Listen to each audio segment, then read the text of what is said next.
Nah, ternyata bukan hanya di Indonesia, bukan hanya di Nusantara saja, tapi ternyata bisnis pedas ini juga menggelitik lidah penggemarnya sampai ke benua Amerika.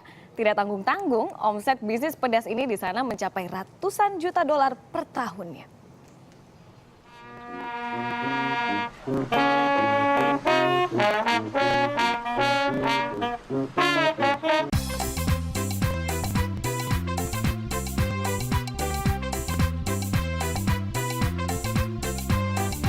Bicara tentang bisnis pedas di Amerika Serikat, tidak sah namanya kalau kita tidak menyebut Tabasco.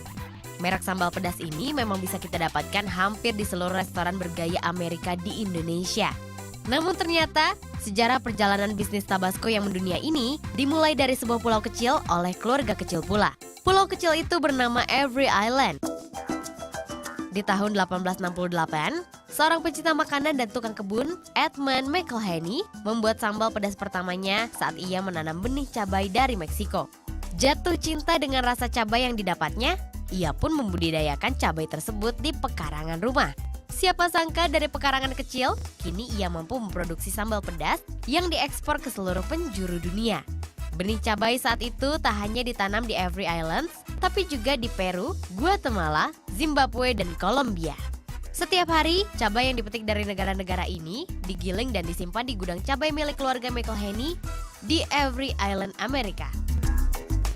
Cabai-cabai ini kemudian disimpan di tong besar, lalu ditutup dengan garam dan dibiarkan selama 3 tahun. Cabai yang sudah diperam ini lalu diolah menjadi sambal pedas dalam kemasan. Pemilihan dan penyimpanan cabai melalui proses manual dan tradisional.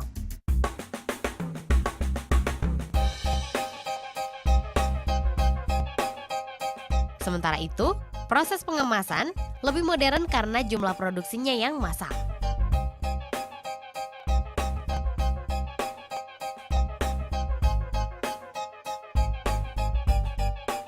Melebihi sebuah merek sambal, Tabasco pun menjadi gaya hidup.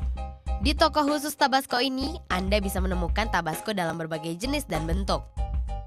Bahkan, segala aksesori dengan label Tabasco pun diminati oleh pengunjung. Saat ini, Tabasco dilabel dalam 22 bahasa dan dialek, serta dijual di lebih dari 165 negara. Nilai penjualan Tabasco mencapai 200 juta dolar Amerika per tahunnya. Dengan suksesnya bisnis sambal pedas Tabasco, menjadi pembuka pintu bagi pengusaha-pengusaha di Amerika untuk membuat sambal pedasnya sendiri. Beragam sambal pedas saat ini tersedia di pasaran Amerika untuk warga lokal. Menjadi kompetitor bagi Tabasco tentunya.